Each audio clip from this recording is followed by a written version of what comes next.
Welcome to a Backyard Ultra podcast. So in Backyard Ultras, what you eat and drink is a massive thing, especially if you want to go for a long time. So I got an absolute expert in that field. Gaby from Intense at Fit joined me in this episode. She specialises in ultra endurance sports and Backyard Ultras. So here you go. Okay, g'day Gaby, how you going? Hey, Dave, going great. Thank you. Thanks for having me here. Oh, no worries. How are Thanks. you going? Oh, yeah, I'm great, thanks. It's nice and warm in Melbourne at the moment, so I'm loving it. Yeah. Oh, amazing. Yeah, that's good. Yeah. Thanks for coming on. I thought I'd just start off with just asking, how long have you been a nutritionist for, and when did you start getting involved with the Backyard Ultra runners and helping them out? Sure. So I've been a dietitian for a little bit over 10 years now. I started my practice essentially in end of 2012 when I was graduating from my dietetics degree. And because I've been a triathlete for 15 years or more, I straight away went into more endurance focus because that's the environment I was part of, and also where I do believe that nutrition is important for everybody, but I could see how much impact it can have in endurance, not only in like the lifestyle, but also how you're performing during the activity. So that's how pretty much for these whole 10 years I've been involved in endurance itself. But when it comes to backyards, that's something that I started probably 2 years ago when I started to get a little bit more involved here with Ultra Series WA, and because that's something that is, these are races that are more popular over here, and I started to get clients who were focused in those events. That's when the backyard focus sort of started as well. Yeah. And as far as nutrition goes, like I imagine it would differ in a Backyard Ultra a lot compared to a traditional point-to-point ultra. Yeah, a lot. And like the reason I'm falling in love more and more and more with ultra running in general is how fascinating it is about everything changing from a backyard, from a point to point, from a 24-hour race. Like all of them have very different nutrition approaches. It depends on whether it's going to be assisted or not. But in this case, when we're talking about a backyard, yeah, like definitely things become very different in the way of like how we approach nutrition, not necessarily the overall guidelines in terms of carbohydrate per hour and things like that. It's more about the how to more than the what, I guess, that changes drastically for sure. Yeah, because I mean they can go for like 2 days, so you'd need a really good nutrition like plan, wouldn't you? Yeah, definitely. And I feel like, I mean, there are several elements that come into play here. One is the format itself, where the athlete, let's say, has this is a space in the race where they are not running, especially if they plan their strategy well, where it's like you have a 10-15 minutes, depending on how fast you go, where you have this space where you can use it for eating. So that it's an area of opportunity, but at the same time, as the race progresses, it means that obviously the athlete is prioritizing sleep and other things that are involved. So that's when the nutrition needs to be changed. The other thing is that because usually they are very well assisted, the athlete has the opportunity of every hour come to the crew and get different things. Whereas in a point-to-point race, you rely on whether there's aid stations or if the crew will have access or how much aid you are able to carry with you.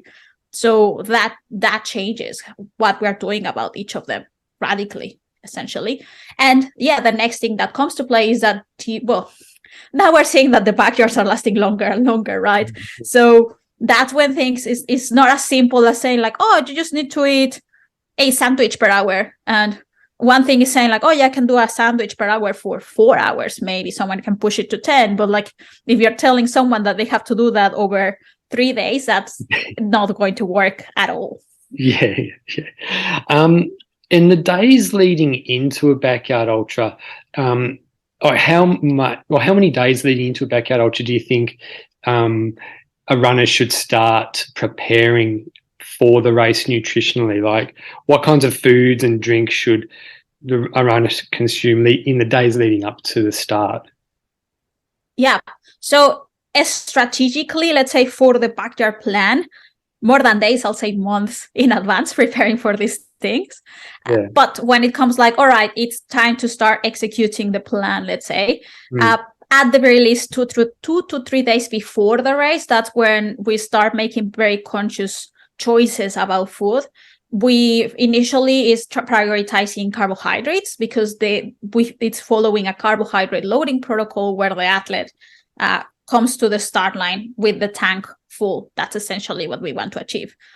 At the same time, however, we need to ensure that we are maximizing that carbohydrate intake and minimizing the risk of gut upset. So that's when we focus on it being very low in fat. If there's a chance the athlete has certain food intolerances, that's when probably even more in terms of days, potentially that whole week, we're being extremely careful with the athlete, avoiding those foods 100%. And also we reduce fiber intake during that carbohydrate loading because that's also going to help us with minimizing that risk of the gut being upset.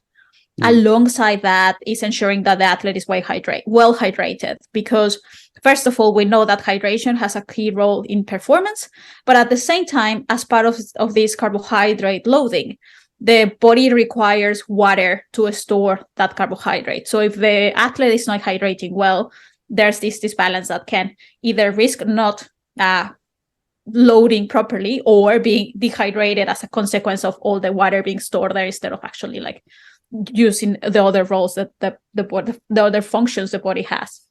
Yeah. And what about like the night before, like a few hours, like the night before the start of the Backyard Ultra? So there's different things that people can do. One is like if we follow, let's say, the guidelines as they are, it will be like similar following a high carbohydrate intake. Some people do prefer to reduce their intake overall like slightly, especially if they've been doing a good carbohydrate loading. So that way they are not feeling uncomfortable because they were eating a lot. But ideally, we want to continue boosting that carbohydrate intake, and we want to ensure that's where we have to be even more careful about the type of food the athlete is consuming.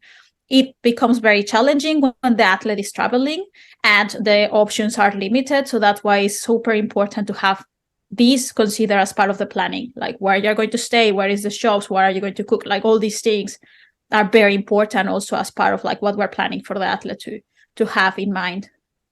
Yeah. And when you talk about carbohydrates, is that mainly pasta, bread, white rice, things like that? Yeah, pretty much. And also sugar. So when we're thinking of a carbohydrate loading, the main sources of carbohydrate, yes, are the ones that you're listing: bread, potatoes, rice, pasta. Those are the things that are going to be very high in carbohydrate, low in fiber. But at the same time, that's when we can include sugar, because the benefit of including sugar, and when I say sugar, I'm talking about maple syrup, honey, marmalade, fruit juice. These things are high in carbohydrate, and at the same time, they are energy dense, which means that the volume that we're getting from it is smaller. So that's helpful, because if we think how much the athlete has to consume, and if I set it in, let's say, cups of rice, roughly, let's say if we're doing a carbohydrate loading where the athlete, 80-kilo athlete who needs to eat 10 grams of carbohydrate per kilo of body weight, we're talking about 800 grams of carbohydrate. If I were to put that in cups of rice, we're talking about like 20 cups of rice during the day. So that's a lot of food. And that's just me talking about rice. However, if I add for example, a glass of juice, or I put let's say we make that rice like cream rice, so that has like some sugar in it, that starts reducing the volume, and that's something a little bit more manageable for the person. Yeah. Okay. And when a Backyard Ultra actually starts and the runners at the starting line in the starting corral, how should they aim to be feeling? Should they be feeling absolutely full? That depends a lot on the runner. I find that most people prefer feeling neutral, let's say, not Right. necessarily full, but not necessarily hungry. Yeah. I know specifically a runner who loves feeling full, and that's how he finds he performs better. But that's a particular case. I feel like for most people is that sensation of like feeling satisfied, let's say, like not when you just finished a meal, but when you're in between meals and you're comfortable. That will be what we will be aiming for. And mentally, I guess, confident, knowing that you did prepare for this thing, knowing that you follow a plan that is going to be successful as well. Yeah, sure. So one of the things I don't really know about a lot about, but I hear a lot about, is electrolytes. And so what are electrolytes and why are they so important? So electrolytes are essentially like minerals that are in our sweat and also support with fluid balance in our body. They support different functions, like for example, like muscle contraction or fluid absorption. Like they have so many roles in our system. And the reason they become important is because when we sweat, the sweat, that fluid is carrying some of those electrolytes with it. So replenishing them, especially if we're thinking of a very long distance event where the athlete obviously sweating for a long time, and that replenishment doesn't come, that's when the body comes in this imbalance where it can be risky for health and for the athlete to keep performing at the level that they are expecting. So they usually, we're talking about potassium, magnesium, calcium, and sodium most of the time when we think of these electrolytes. The one that becomes the most important is sodium. And the reason for that is because if we were to analyze that sweat, that's the mineral that is lost the most. So it's like in higher proportion, let's say. And technically, with like the others, is not as necessary to replenish them because we have sufficient stores of them. And if the athlete is eating and having different food options as part of like their nutrition strategy, that's something that is easy to replenish as part of it anyway. Right. Okay. So a runner who is in the starting corral in a backyard ultra, their electrolyte should be spot on at that point in time if they're following a good nutrition plan. Would that be right? Yeah, I would say like because our body is very good at balancing itself. I would say that your electrolyte balance and mine right now are spot on, I would say, because I'm assuming that you haven't been running for 24 hours in the last 24 hours. So we were, usually the body is very good at balancing that out. So getting to that balanced state at the start is easy. That's something that as long as the athlete is not following a very restrictive or crazy diet, or has a particular health condition, that's a whole different story. Yeah. That electrolyte balance has to be there. The issue is while they're doing the activity, because as they are doing it, well, as much as we try to get the food intake, it's not as much as if you are not doing the activity and the body is merely focused on keeping you at balance, not stressed about like keeping you running and balancing your core body temperature and like absorbing nutrition. All these things start adding a stress to the body, and keeping that balance becomes harder. So that's where the complexity begins, and that's when we need to be more specific about it. Yeah, okay. So is there a general rule on how to maintain a healthy electrolyte balance during a backyard ultra? Yeah, so the guidelines suggest consuming between 300 to 600 milligrams of sodium per hour. And as I said, if you are eating food, like doesn't have to be specifically any food, like it's likely you're getting the other minerals anyway. So sodium is the one that is important to keep an eye on. Normally, an athlete can achieve this by having a sports drink with even the food, some like noodles or other food preparations are usually high in sodium. So often the athlete can meet this sodium intake easily. But I do prefer measuring it. So because the way I work with my athletes, we put a plan in place where we have a very good idea of what the athlete is going to be consuming. It's easier to estimate how much sodium per hour they are likely to be getting from that food and hydration. Yeah, I see. So as far as electrolytes go, can someone go overboard and have too many electrolytes? What's more dangerous, Yes. too many or not enough? Probably not enough. Like getting to too much, it has to be like quite drastic intake, especially that's when we get salt tablets very regularly, plus adding lots of sodium. Like it can happen. But Yeah. the not too much, like the too little, it's something that is as a consequence of first, the athlete is losing it through sweat. Next, the athlete is hydrating, but without any electrolytes, so it's not replenishing it. And that's when the concentration of sodium in the bloodstream like decreases, and that it's quite dangerous for the system. So there's a higher risk of, like, let's say, underdoing it. However, it's not a matter of like to balance that out or to prevent that. It's not only the need of sodium that we need to work on, is also balancing that fluid intake, that makes sure that the athlete is actually drinking enough, not too little, not too much.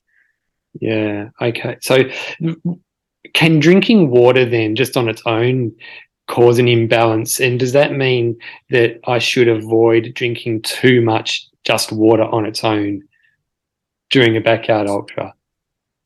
Yeah, so for example, drinking water is obviously recommended, but drinking water in excess, yeah, can definitely cause that as like can become a problem. There are some cases where even drinking a sports drink in excess can cause that, because you are still getting so much fluid, and the sports drink is not necessarily very high in sodium, at least not many of them. So even drinking that sports drink, if it's doing excess, especially with the fluid consumption, that can be a problem as well. And that's when following strategies where first I do recommend getting a sweat test where the athlete has a rough idea of how much they sweat per hour. So that is telling you, okay, looks like per hour you're sweating 1 liter. So in these conditions, usually, like, we need to consider whether it was hot or windy or all the things that were going on that day. But at least that gives you a rough idea. Okay, I'm losing 1 liter per hour. And from there is like, if it's measuring assessing how thirsty you're feeling along the race, and drinking to thirst, keeping that number in mind, aiming not to exceed it, will be a better plan than just saying like, oh, I'm just going to keep drinking water because I know that dehydration can be bad for me. Yeah. And without like necessarily being thirsty or being aware of how much you're actually consuming. Yeah. Okay. So what are some signals that a runner or their crew should watch for to alert them of an electrolyte imbalance? That's a very interesting one, because a problem of this is that sometimes the symptoms are very similar of dehydration. So there's this disorientation, nausea, it even feels like thirst as well. So like that's the problem, that the athlete starts sort of like mixing the responses of the body, and it's hard to assess whether it was an overhydration or underhydration. So that's why it's better to avoid getting to that stage. If there's someone in the crew who has been measuring how much fluid the athlete has been consuming, and the athlete is reporting the symptoms, it may be easier to realize that, okay, looks like actually this person has been, especially because they can see the athlete whether they are actually losing as much sweat. Like if you see that the athlete is barely sweating and is drinking 2 liters per hour, it's like, and experiencing this thing is likely that's getting to that point. So it's like, that's when you need to go back, and potentially at that stage, that's when the medical team needs to get involved as well. Like that's why it's so important to not get there, because it's not as easily corrected. That's the issue there. As easily corrected with the things that you have within your reach, let's say, like if the medical team is there, definitely there's something that they can assist with, but we don't want to get to that stage. Yeah. If the conditions are cold, but a runner is sweating a lot, could that have something to do with nutrition or an electrolyte imbalance, or it's possibly something else? Oh, it's without being, I can be just like I guess in general terms, because it will have to be seen in a case by case basis. Yeah. But in general, it could be that the athlete's sweat rate is that high. Usually, even if it's cold, if you are going at high intensity, the body is producing heat. So it's possible that you are sweating a lot. And especially if, let's say, it's cold, so you have a lot of clothes and layers that are protecting that heat dissipation and like that evaporation. So it could be that, the athlete is actually requiring so much fluid. Then, however, if we say, and that's why it's important to analyze it in case by case, if we know that the athlete is a heavy sweater, then potentially something that is like, okay, this makes sense. But if we know that the athlete usually don't sweat as much, and we see that the clothing is not necessarily an issue, like that's when it's like, okay, this could be a red flag for something else. And in that case, I can't tell you what else, but it's something that we need to escalate somewhere else. Yeah. So very important to be aware of that. And that's why to know the athlete well, to understand regularly how much they're sweating, even the fluid rate, like that's something that you can measure as well in terms as easily as, okay, I'm going to go for my run. I'm going to carry this water bottle. And at the end of the run, I'm going to see how much I ended up drinking just by following my thirst. And that can give you an idea of like, looks like I feel comfortable drinking at this rate. And with that, my body weight I didn't lose as much weight. So that's like the different things that we can do and help us understand both the external part, which is how the athlete manages that hydration, and the internal in terms of like that sweat rate, and how the body itself is balancing the body temperature. Yeah. So once a runner's electrolytes are out of balance, is it game over, or can the balance be restored quite easily? Oh, I wouldn't say game over, but it depends how drastic it has been. Definitely, this is it's called exercise-associated hyponatremia, what we're talking about when we get to that point. And it is a very serious condition. It's definitely quite dangerous. It can be minor, and that's something that we could correct, especially if the athlete gets electrolytes quickly, particularly sodium. Sometimes it has to be intravenous administered to ensure that like it goes quickly in.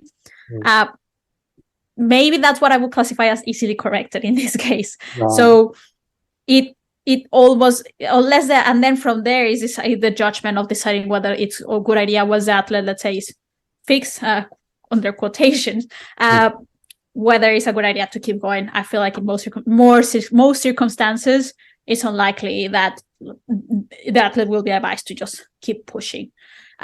Now, if it's very minor, let's say, for example, in a backyard where it's been 2 to 3 laps where the athlete has not been consuming fluid at the ideal rate, that's something that we can notice. Like, especially, I know that it's a lot to ask for the crew, because it gets to the point where the crew is the one that can make the judgment for the athlete, especially after so many hours. But at least keeping track of that could be something like, hey, it looks like we need to balance this out, because if you keep going at this rate, it's going to be an issue, especially like if we're aware of how much the athlete usually needs. So that's when it could be, let's say, easily corrected, but it's based on that observation. Yeah. I was speaking to a runner after he finished a backyard ultra. He went for 30 odd hours, and the thing that caused him to pull out was he said he had an electrolyte imbalance, and he had to urinate 7 times in 1 hour. Would that, so that's a signal that something is not quite right then, obviously. Usually, and that's something that is I wouldn't say controversial, but it requires a little bit more understanding beyond my scope of practice. But from an electrolyte balance, that sodium and the electrolytes support with fluid retention. So if the athlete is urinating a lot, it may mean that there is not sufficient electrolytes to retain that fluid. So I don't know if we're thinking about the same person, but I remember chatting with someone who described something similar, and they mentioned that it happened when they swapped from the electrolytes to water. So as soon as they started to drink plain water, that's when this sort of like reaction occurred. So my advice then was like, all right, potentially swapping back to the electrolytes, and even considering the inclusion of salt tablets just to balance back from that and see whether it gets corrected, it's something advisable. Along with, using that fluid intake, but trying to balance that again. Yeah, so I was going to ask about salt tablets. I don't know that much about them. So these tablets, you obviously think they're a good idea when they're needed, but you're obviously using salt tablets that are made for that application. You're not just buying some salt from from Coles and using that, are you? Or can you use that? In some cases you can, because essentially that's what we need. It's like the salt tablets are sodium, right? Like that's what it's called salt, but it's essentially sodium. If we buy salt from Coles or whatever, that's sodium chloride, like, or sorry, like I don't know it in English, but like essentially it's a combination with chlorine and sodium, what we are getting, right? So it's stable salt. There's not an issue if that, like chlorine is also included as part of that intake. But the reason why we tend to go for the salt tablet is because it's easier to dosify. For example, a quarter of a teaspoon of salt is equivalent to a salt tablet, I believe. I don't have the number in exactly, but it's harder to measure the quarter of a teaspoon compared to, here you go, here's this capsule that we know exactly how much it has. It's also more practical in some cases, where if the athlete is running, especially I guess in situations where we have a point end-to-end race where the athlete is carrying things with them, it's easier to carry the salt tablet than to have like some salt with them, even though there are these small salt sachets that sometimes people use for that. Now, whether everybody should be consuming them or not, I believe it has to be reviewed in terms of the individual, in terms of first measuring how much they are consuming through food, because it could be that the person is actually meeting their sodium intake easily from the electrolytes they are drinking and the food they are consuming. So the addition of the salt tablet is unnecessary. It also could be the part of the individual sodium exertion, like how much, or excretion, sorry. So if the individual is someone who is a very salty sweater, and then we also check their diet and we know that it's very low in sodium, that's when the salt tablets become helpful. And then it's also the part of how long this individual has been going for, because even if they are consuming sodium and they are not very heavy salty sweaters, but they've been going for a long time, it could be that towards the later stages of the race, including the sodium is helpful, because it's likely that the athlete is getting to this deficit where they are losing a lot in accumulation, essentially. So it's not advisable to meet as much as we lose in our sweat. So it will come to the point where the athlete is actually in serious deficit, let's say. So that's when it could be a good idea to consider them. Whether we do it through the salt tablets, whether we do it as, there have been cases where I've said, like, you know what, let's just add salt to the food and that's it. That's how we achieve this increased sodium intake. So it depends on the circumstances and what's going on around the athlete as well. Yeah, I see. Now, a lot of runners eat lollies during backyard ultras, like snakes and things like that. Is that sustainable over like a long backyard ultra, like 48 hours plus, or is it recommended? So lollies are an easy way of getting carbohydrates in, because essentially what we are aiming usually when we have this carbohydrate intake during a race, we want food that is very high in carbohydrate, but at the same time small in size. So we would prefer having that lolly compared to having a whole banana, let's say, even though the banana is very high in carbohydrate as well and it's good. So in the sense of like whether including lollies is a good idea, I believe it is. In the question of saying, is it a good idea to merely rely on lollies as the nutrition strategy, my answer will be no. And the main reason for that is that the athlete will get sick of them eventually, very easily. And also depends on the lolly. If it's something that is very chewable, as the race progresses, it becomes harder and harder to chew. So even like staying up to the same consumption rate is harder. And because they are so sweet, it's hard to tolerate them for so long. So that's why I believe it's a good idea to include them, but definitely not to have them as like the main thing sustaining the energy for them. Yeah, definitely. It sounds good. So I spoke to Aaron Young on the last podcast. You may know Aaron. He mentioned that he was talking about eating marshmallows to help ease gut issues. Have you heard of? Is that a thing? Like, is that true that marshmallows help with gut issues? I honestly don't believe there's a scientific explanation for it. Right. I do have heard of anecdotes of people saying that marshmallows were helpful, but I can't say, yeah, that's the way to go. But my advice with this is definitely trusting your instinct. If marshmallows are helping, definitely go for it. For some people, it could be eating salty crackers or eating pretzels, or there are different things that people get to a point where like they can recover from the gut upset.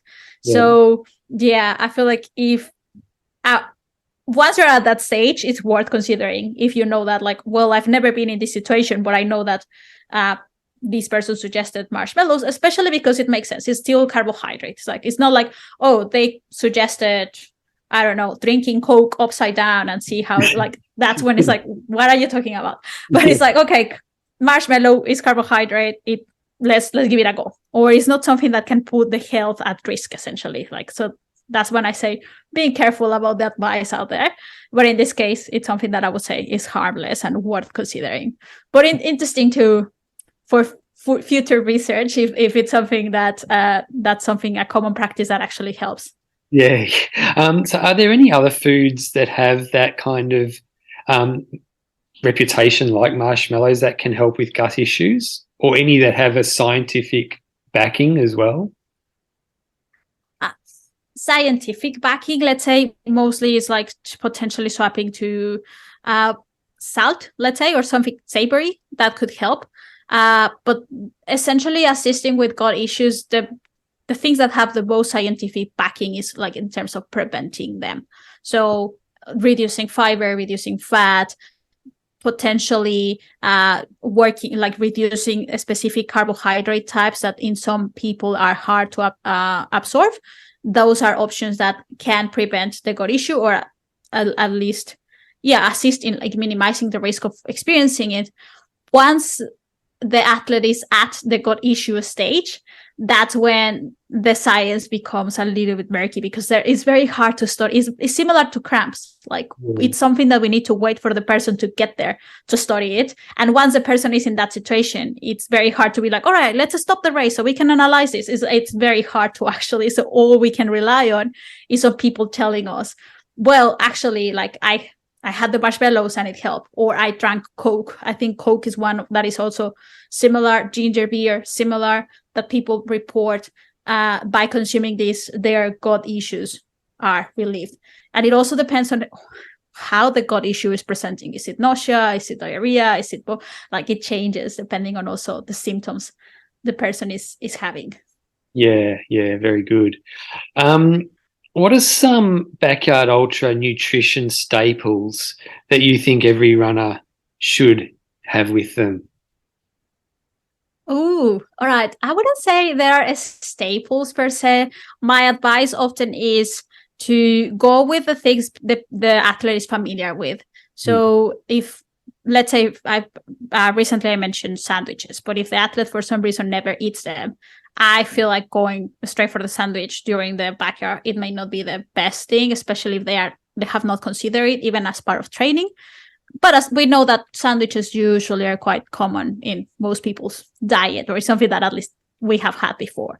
So first, being something familiar, I do recommend, but it depends too much on the individual, because I have athletes who heavily rely on food, and I have athletes who have a mix of more energy gels and sports drinks and other, let's say, sports foods that are not necessarily things that you will have in your pantry regularly.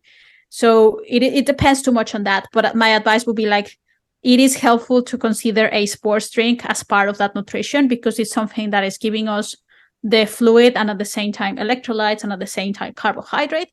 So considering a sports drink, it's going to be something that will assist with that energy and carbohydrate intake. from there, matching with potentially energy gels, food such as sandwiches, such as rice, such as biscuits or energy bars, that's also helpful. The thing is that in a backyard, because a lot of, well, not a lot, but like some athletes can go for such a long time. Even these things I'm mentioning, like it can be that they get to the point where they no longer want it because it's like they have the flavor fatigue, or if they went for a lot of solids, it could be become a struggle to process it, even from the fact of like chewing this food. As you're getting tired, it's harder to chew it. So if you're not chewing it well, and then just send it to the gut to process it, like it's sort of like half processed, and then like you are expecting the gut to process this, even though at the same time you're expecting your body to keep functioning properly, it becomes harder and harder. So it's that's when the nuances of this it's important to consider, whether how the strategy started and how it's progressing along the race as well. So my advice for someone to start thinking of like their staples is, if they have experience in these races, starting a list of things like, this felt good, this worked well, I actually didn't enjoy that. So like classifying the things that they have tried before, and considering options such as potatoes, rice. Sometimes the energy gel is helpful.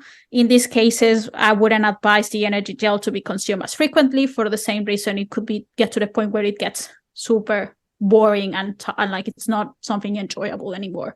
So starting to build a list with the things that they can eat regularly, and from there putting a strategy in place based on what they have considered and what they are willing to try, ideally in training or in a race where they are not too concerned about how they go. It's more about like experimenting, let's say. Yeah. Do you think there is any place for fiber and fatty foods in a backyard ultra, like an avocado or hard-boiled eggs or things like that, or they're just not? But they're a good idea? Yes. So the thing is that because we're going for so long, it starts becoming a need for also an energy deficit, not necessarily only carbohydrates. So including fatty foods, it's helpful for certain meals, not necessarily something I'll be suggesting every single lap. In terms of fiber, definitely that still will be a no, because because it's hard to process and absorb if the athlete keeps running and trying to do many more things, and at the same time we're giving high fiber intake. That's something that is going to be a struggle and very likely cause gut issues. Fat, it's also something that takes longer to absorb, but if we include it in smaller quantities, it's also helpful because it's adding energy to that meal. So we know fat is very high in energy. So if I have, for example, a teaspoon of oil, I'm adding 40 calories easily like 80 essentially just from that teaspoon. So it's very easy to get a lot just from a small amount. And compared to the carbohydrate, which is the main energy source for the body, or at least for these activities where we're going at a regular pace, the body needs the carbohydrate. But adding that fat and the protein, for example, you mentioned the eggs, that's something that is also helpful. So if we are aiming, usually, what the guidelines suggest is 5 to 10 grams of protein per hour for these ultra endurance events, where especially if we're talking about going beyond 12 hours, I definitely will be considering ways of incorporating protein. 5 to 10 grams is not too hard. We can do it from foods such as, even, for example, noodles, they have protein to that degree. Or if we have for example, a slice of ham in that sandwich, that should be enough. Or a hard boiled egg, that's enough as well to consider as part of the strategy. You mentioned a teaspoon of oil. Is there a particular type of oil, like olive oil or coconut oil, that you would say is the best?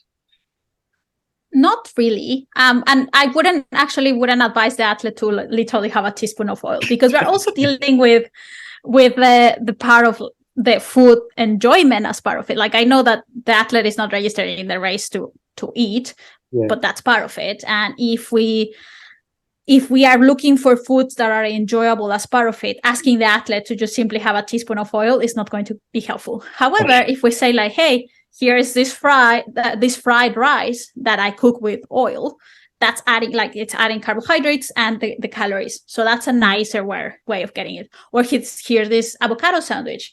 So in terms of a specific type of oil, not really, especially because we're not going in excessive amounts. Whatever the athlete finds comfortable should be all right. Yeah. Okay, cool. So after you mentioned earlier, as the more you run, the harder it is to chew, the harder it is to salivate. So like with me, like obviously my mouth goes dry after a few hours of running and it's really hard to eat. Is this something that can be avoided, or it's just going to happen no matter what? Hydration will be very helpful as part of it. So if that's something that you are noticing, something like even, let's say, drinking water before you eat could be helpful. So even like rinsing your mouth and then passing the water, and then now that's when you get the biscuit, it's something that could be helpful to prevent this. Definitely, I guess there's no strategy to make the athlete salivate more or anything like that, except for like making sure the athlete is well hydrated, so that doesn't happen. Breathing, like this is me not knowing a lot about it, but I believe that breathing techniques also can make a difference, especially with the athlete is breathing a lot through their mouth. It could be that potentially changing that can help. But my advice would be like going for the hydration instead, especially when dealing with someone who is already very experienced. Changing your breathing strategy is going to take a long time. Yeah. So if someone doesn't feel hungry deep into a backyard ultra and they also haven't eaten for a while, like a few hours, should they try and eat anyway? Yes. So hunger is something that I believe is very reliable in sedentary conditions. So right now, if you are saying, I'm not hungry, I will be like, okay, don't eat, because you are sitting or standing or like you've been doing your normal activity. Same if I'm hungry right now, I will be like, definitely a good idea to eat. However, when we are exercising, our appetite gets suppressed. And it's something that it means that we could be needing that energy, and it's very likely we need it because we are exercising, but the body is not telling us, at least not with hunger. So relying or waiting to be hungry to eat is a strategy that I definitely wouldn't recommend, because it's if we're getting to that point, it means that probably we already lost a lot of energy along the way, and replenishing that is going to be hard. Yeah. So it's better to stay trying to eat in a regular pattern. If it comes to the point where the athlete is struggling to tolerate the food, that's a different story. That's when it's like we either change the quantity, change the type of food, change the frequency at which they are eating it. All these things are things that we can change and can help for that. But definitely waiting till you are hungry, it's not great. I don't know if this is something that you have experienced, but for example, if you go for a long walk in the morning, you may feel hungry eventually.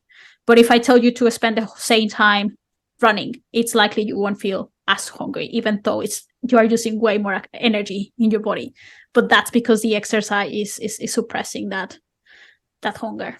Yeah. I find it harder to eat after a run, that's for sure. Like I can't eat as much as I normally would if it's after a run. Yeah. So because backyard ultra is also such long races, it brings into the issue of sleep management as well and trying to stay awake. So there are a lot of different strategies people use, but coffee is probably one that comes up a lot. So have you got an opinion or any strategies how a runner should use coffee during a backyard ultra? It will be we match it to how the athlete is planning to do their sleep.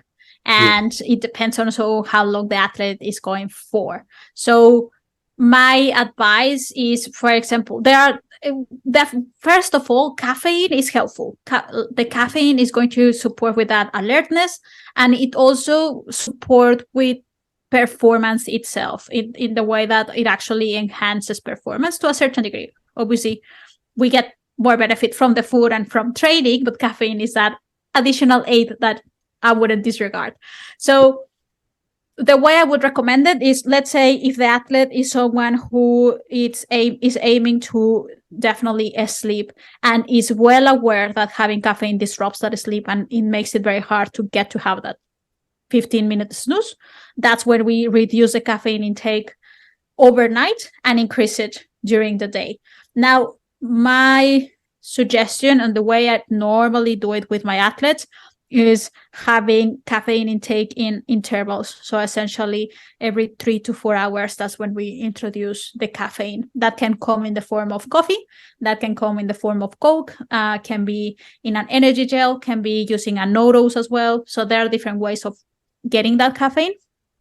Now, if the athlete is someone who is actually okay getting to sleep with or without the caffeine, then we leave it. So we continue with it as part of the strategy. Now, for example, if I have an athlete whose goal is to go for 24 hours and they don't care, like it's just like I seriously just want to get to 24 hours, that's all my goal, then in that case, I will be pushing towards the caffeine because sleep is not as critical in that scenario. If I have an athlete, as like we know several who are going for 50 or more, well, not several, just a few, but 50 or more hours, that's a different story, because that's is like we know that those minutes of sleep and as much as they can get are going to be critical, especially in the later stages of the race. So that's when manipulating caffeine intake can be helpful, and depending on at which stage the athlete is at. Now, for anyone listening, if you are someone who, regardless of your sleep or regardless of anything, you react badly to caffeine, you get anxiety, palpitations, or things that your body doesn't react well, please don't try it. Like I wouldn't encourage caffeine consumption in that scenario. There are definitely more things that we can get advantage of, such as trying to sleep, such as getting the food, other things that we can help with, than adding this element that more than helping is going to be detrimental. Yeah.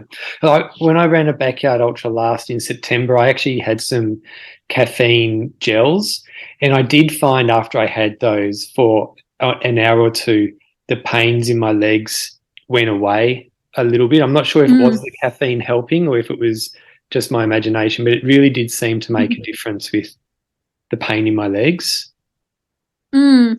Yeah, because the thing is that, for example, caffeine also, the way that it helps with performance is that assist with that perceived exertion, essentially. I'm not too sure about the pain itself, but let's say the activity feels slightly easier thanks to caffeine. So it's helpful to have it. Now, I wouldn't be suggesting to have it as, let's say, okay, it's daytime and I need to continue, so I'll just have caffeine all along the way, or like every gel I'm eating is going to be with caffeine. It's easy. It's better to say, okay, I have an energy gel right now, and then 3 hours later, I'll have another one, just to allow to that caffeine lifetime to occur. And the other thing I also will say about caffeine, waiting till you feel you need it is too late. If you're like, oh, I'm feeling sleepy, give me the caffeine. Caffeine takes usually takes an hour to peak. So if you're already at that stage where it's like, oh, I feel like the caffeine will be helpful right now, it's unlikely to help as much as if an hour with a strategy you have considered that. So before you get to that stage, that's more helpful. Right. So I don't actually know much about no-dose tablets, but are they stronger than an average cup of coffee, or is it about the equivalent to a cup of coffee?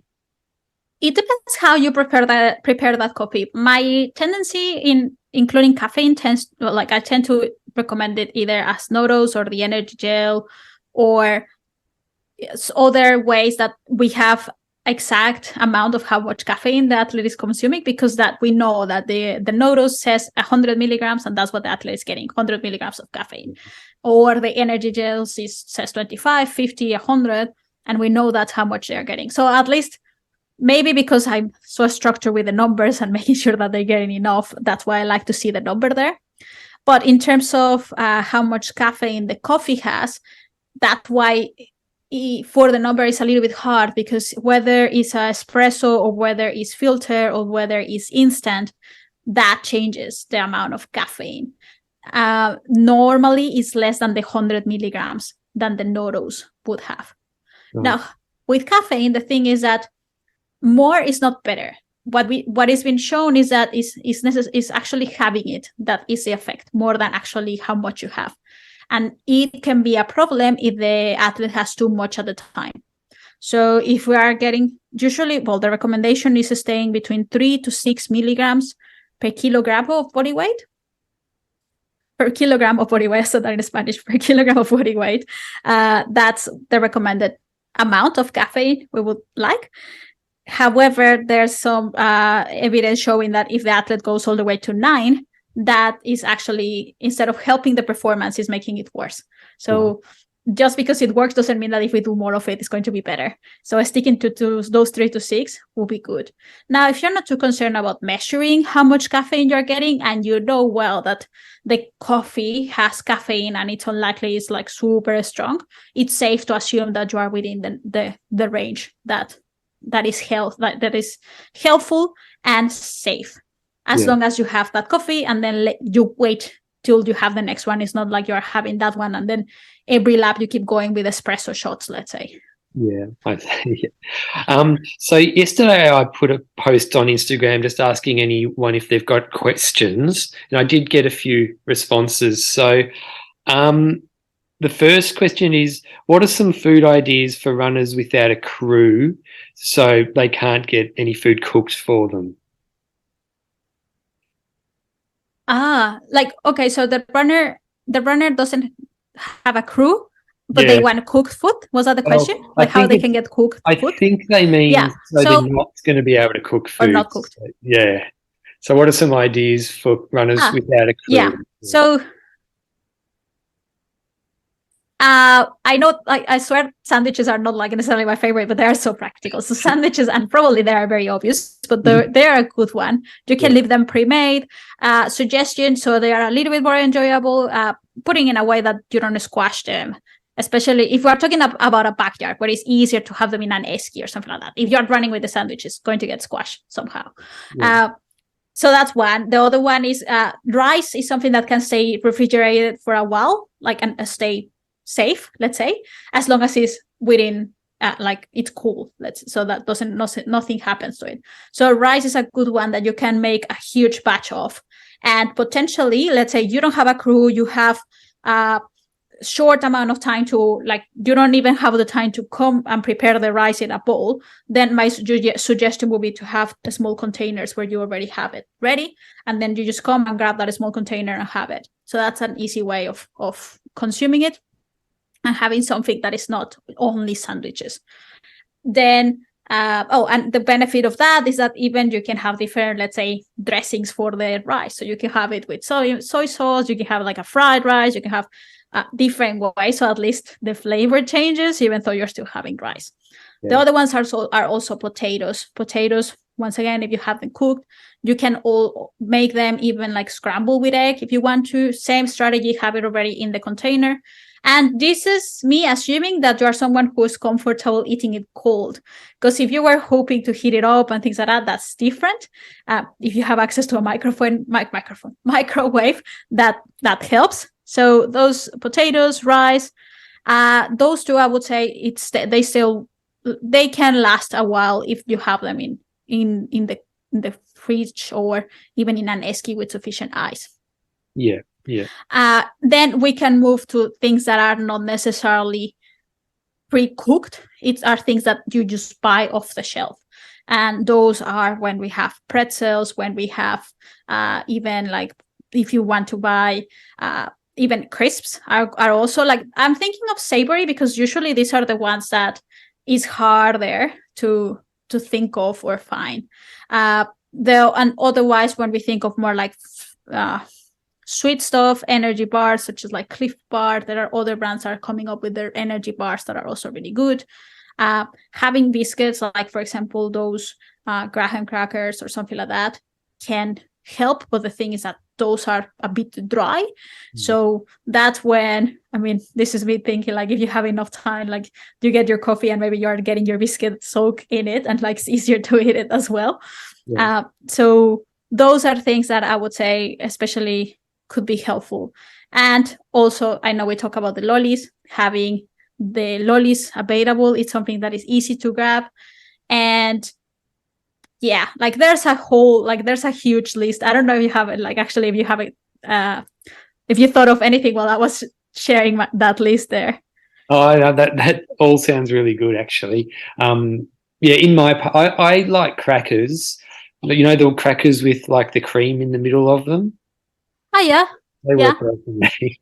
Yeah. Oh, excellent. Yeah. Mm. So yeah, like whatever. Yeah. I was going to say, yeah, the last time I did a long run was a 12-hour timed ultra, and I experimented with that one without really eating much food. I was just drinking the Tailwind a lot, like the endurance. See how I went with that. But I found even with that, the flavor got boring, and it was still hard to drink towards the end. So yeah, that was interesting. One of the other questions that someone wrote was actually about the different sports nutrition brands and stuff. Like they wanted to know if there's a difference between them and if you recommend those types of things. Yeah, so they are getting different. In the past, it was always like the same, whether you choose I don't know, Gatorade versus Powerade, for example. But now we're getting so many brands that the difference is in the the ingredients they are using. And in that sense, it could be, for example, when I look a lot on the ingredients is when I'm working with an athlete who has particular intolerances, so we need to be extremely careful about what they are consuming. Or when I'm working with an athlete who is aiming to consume or who needs to consume a high amount of carbohydrate and is going to get it through that sports drink heavily. So that's when we need to make sure that has the carbohydrate in the ratio that will allow for that gut absorption.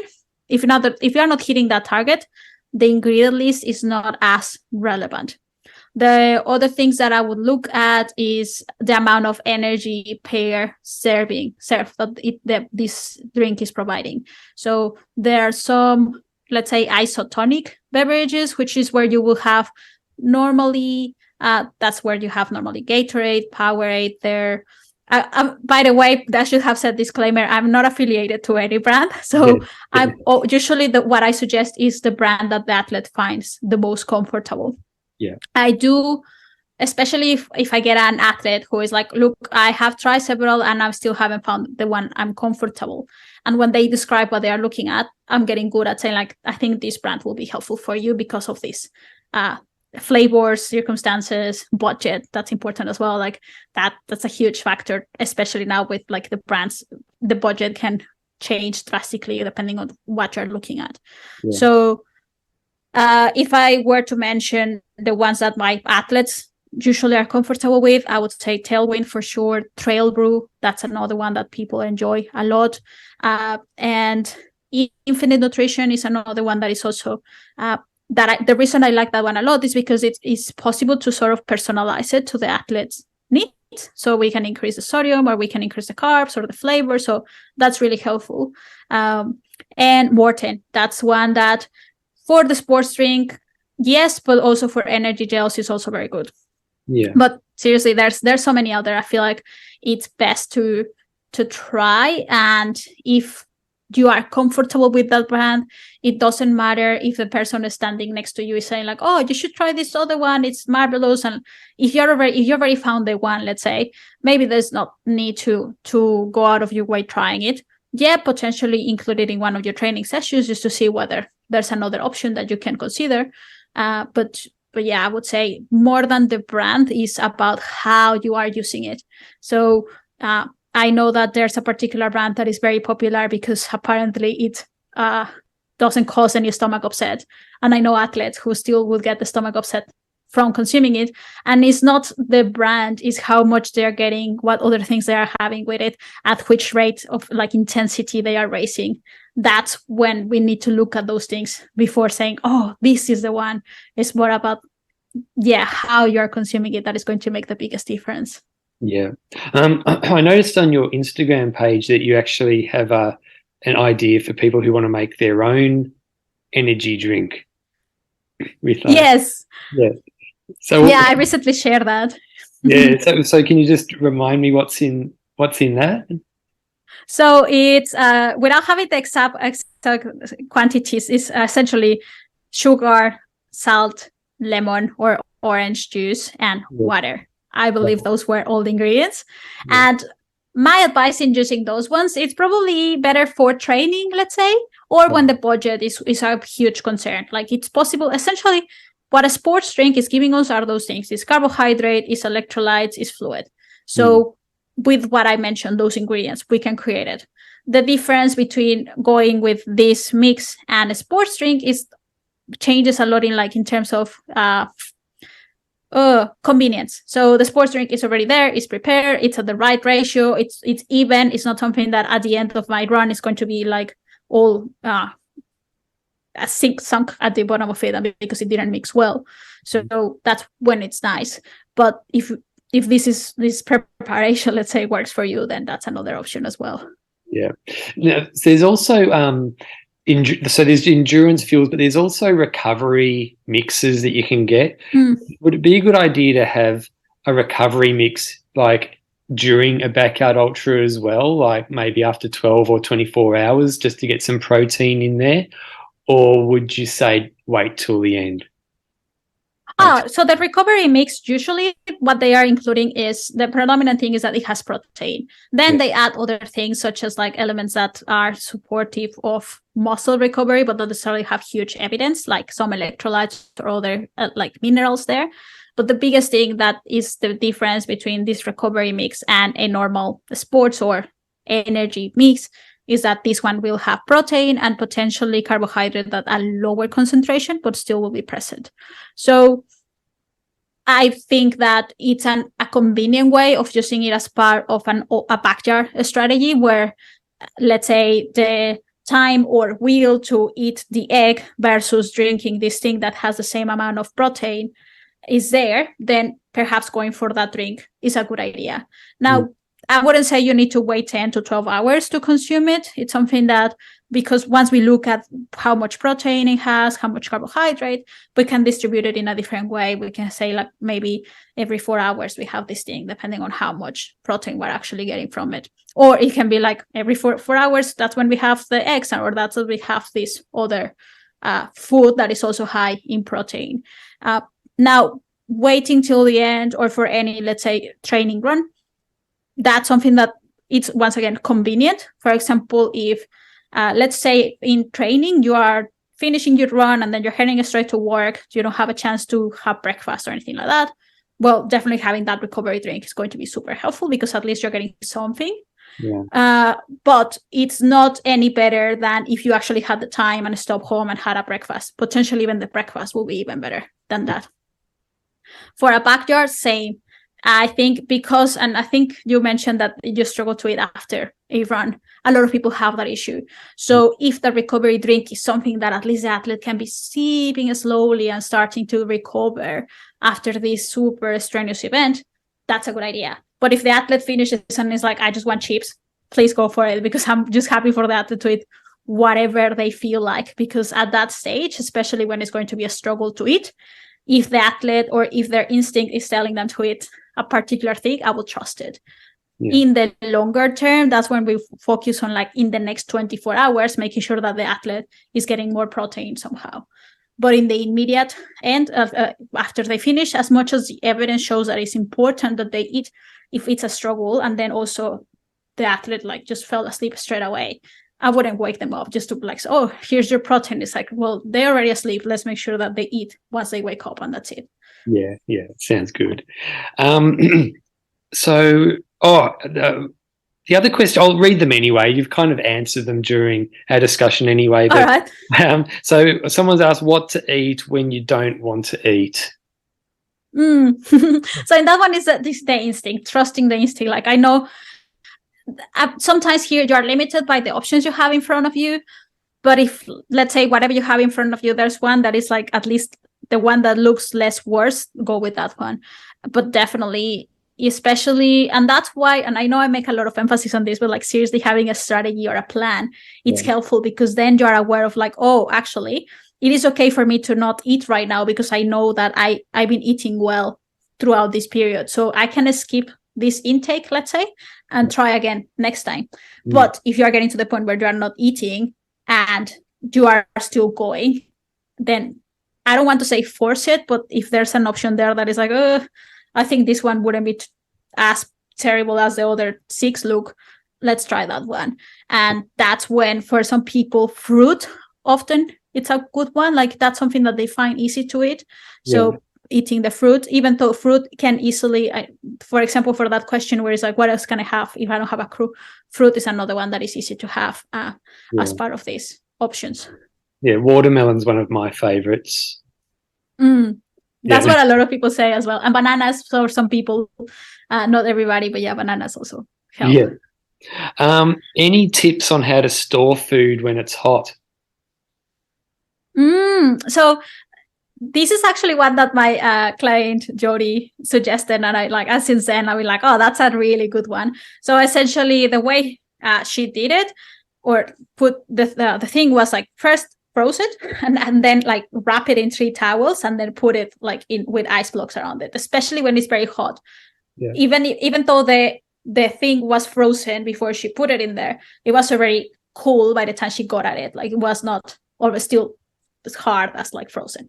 So that one was a really good one, like definitely wrapping it in the tea towel and then still having the ice blocks around it. That's great. Now this is me assuming that, once again, this is a backyard or an event where you are getting to your bag at some stage, not necessarily that you're carrying it, because that could, if you can imagine, like carrying the ice blocks and everything else with you just so you can keep your chocolate nice and cool, probably not the best thing.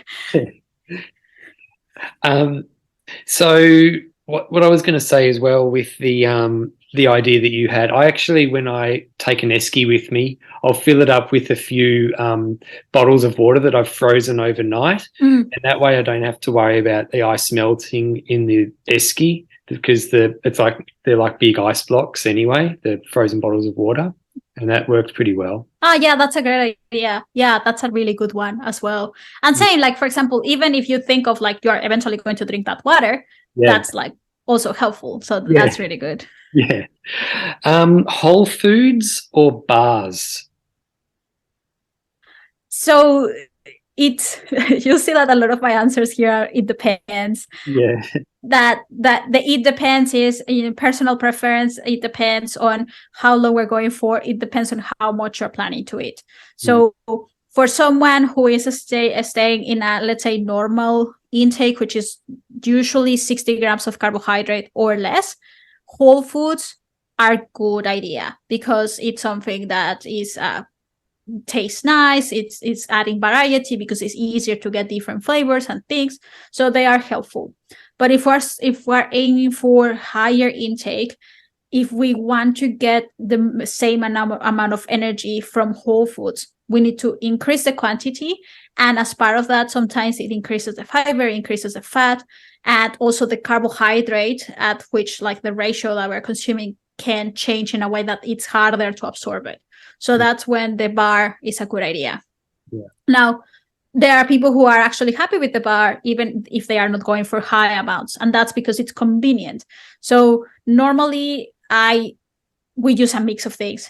We don't stick to a single thing, or it's like, oh, whether you're eating whole foods or you are not, or like if you're having a gel, that's it. Because I know that now there's this school of thought of like sort of like staying away from a single energy gel or bar or even a sports drink. It's like, oh no, I need to use whole foods and clean food. And it's like, actually, in this situation, whatever works for the person is the best thing. And with energy gels, sports drinks, sport bars, they are very convenient. They are very high in energy. They are it's easier to, let's say, if the athlete decides that they want to eat during the run or the lap, it's easier to grab a bar and just have it in your hand and be chewing on it than grabbing a container with rice and try to be running and eating the rice at the same time. So that's why it depends. There are so many elements that are part of it.